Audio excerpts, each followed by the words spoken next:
Hi! Welcome to the final instalment of George's Marvellous Medicine by Roald Dahl. Marvellous Medicine number 4.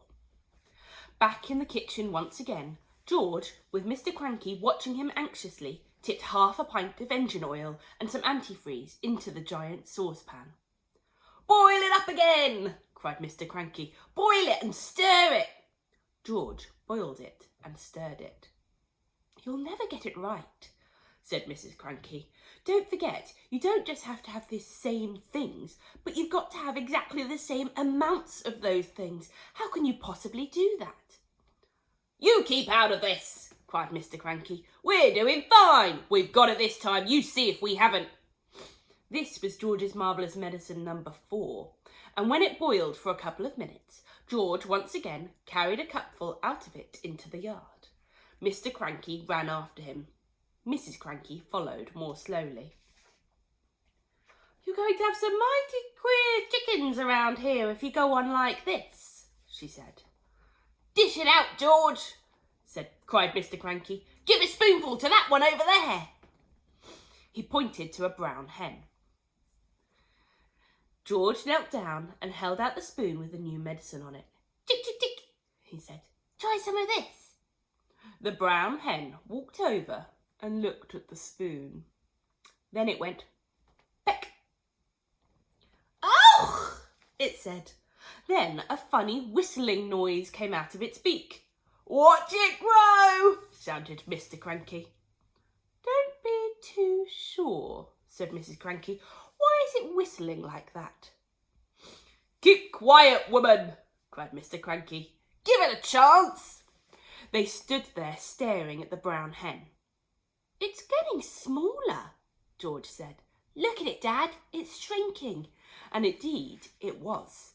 In less than a minute, the hen had shrunk so much that it was no bigger than a newly hatched chick. It looked ridiculous.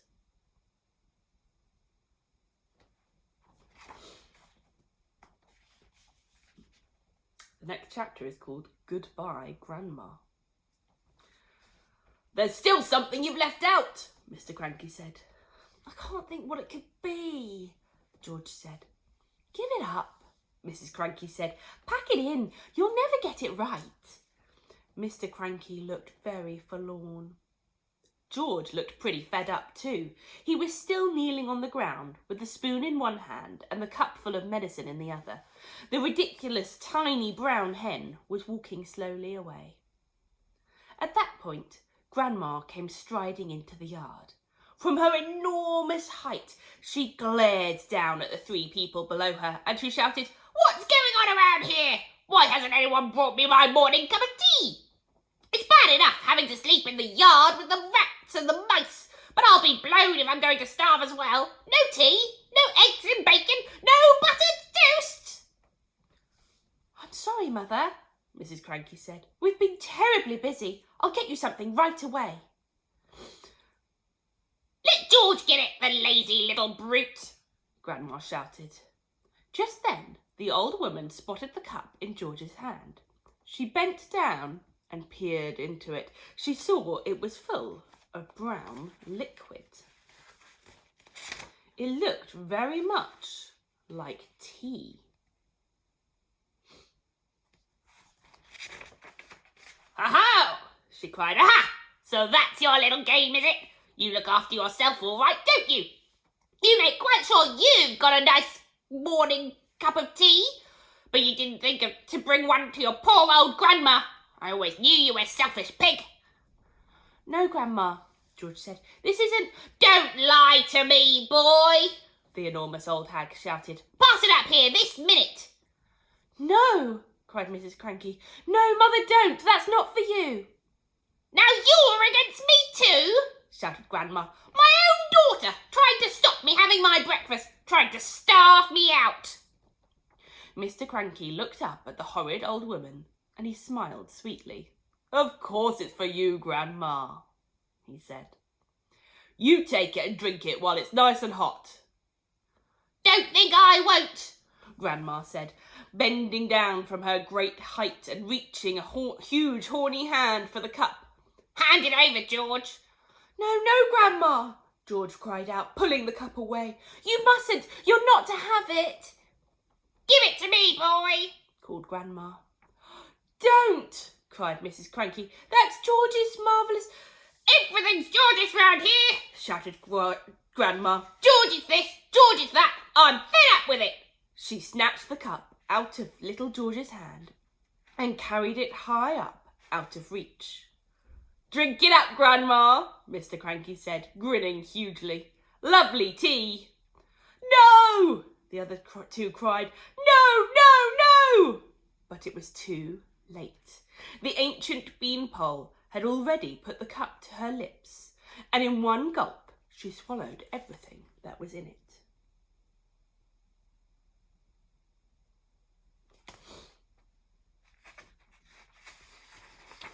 "Mother," wailed Mrs. Cranky, "you've just drunk 50 doses of George's Marvellous Medicine No. 4, and look what one tiny spoonful did to that little old brown hen." But Grandma didn't even hear her. Great clouds of steam were already pouring out of her mouth, and she was beginning to whistle.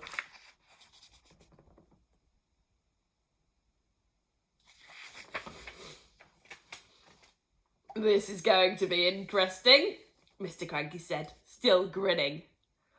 "Now you've done it," cried Mrs. Cranky, glaring at her husband. "You've cooked the old girl's goose." "I didn't do anything," Mr. Cranky said. "Oh, yes, you did. You told her to drink it." A tremendous hissing sound was coming from above their heads. Steam was shooting out of Grandma's mouth and nose and ears and whistling as it came. "She'll feel better after she's left off a bit of steam," Mr. Cranky said. "She's going to blow up," Mrs. Cranky wailed. "Her boiler's going to burst." "Stand clear," Mr. Cranky said. George was quite alarmed. He stood up and ran back a few paces. The jets of white steam kept squirting out of the skinny old hag's head, and the whistling was so high and shrill it hurt the ears. "Call the fire brigade!" cried Mrs. Cranky. "Call the police! Man the hose pipes!" "Too late," said Mr. Cranky, looking pleased. "Grandma!" shrieked Mrs. Cranky. "Mother, run to the drinking trough and put your head under the water." But even as she spoke, the whistling suddenly stopped and the steam disappeared. That was when Grandma began to get smaller. She had started off with her head as high as the roof of the house, but now she was coming down fast. "Watch this, George!" Mr. Cranky shouted, hopping around the yard and flapping his arms. "Watch what happens when someone's had 50 spoonfuls instead of 1. Very soon, Grandma was back to normal height. "Stop!" cried Mrs. Cranky. "That's just right."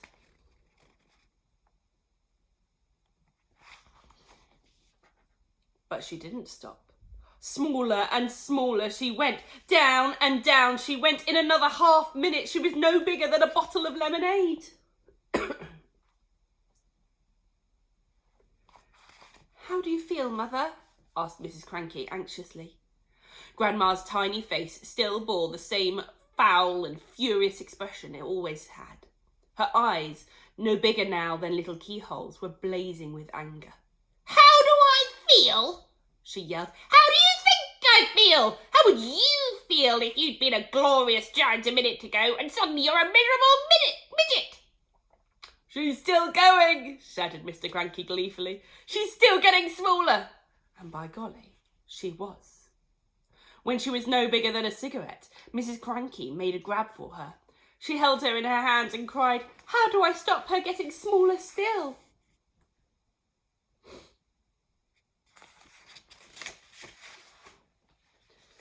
"You can't," said Mr. Cranky. "She's had 50 times the right amount." "I must stop her," Mrs. Cranky wailed. "I can hardly see her as it is." "Catch hold of each end and pull," Mr. Cranky said. By then, Grandma was the size of a matchstick and still shrinking fast. A moment later, she was no bigger than a pin, then a pumpkin seed, then.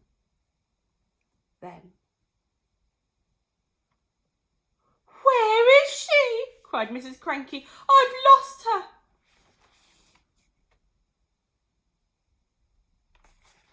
"Hooray!" said Mr. Cranky. "She's gone! She's disappeared entirely!" cried Mrs. Cranky. "That's what happens if you're grumpy and bad-tempered," said Mr. Cranky. "Great medicine of yours, George." George didn't know what to think. For a few minutes, Mrs. Cranky kept wandering round with a puzzled look on her face, saying, "Mother, where are you? Where have you gone? Where have you got to? How can I find you?" But she calmed down quite quickly, and by lunchtime she was saying, "Oh, well, I suppose it's all for the best, really. She was a bit of a nuisance around the house, wasn't she?" "Yes," Mr. Cranky said. "She most certainly was." George didn't say a word. He felt quite trembly. He knew something tremendous had taken place that morning. For a very few brief moments, he had touched with the very tips of his fingers the edge of a magic world.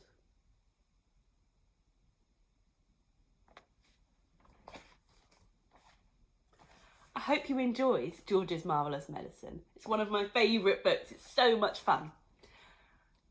I'll see you all very soon. Bye.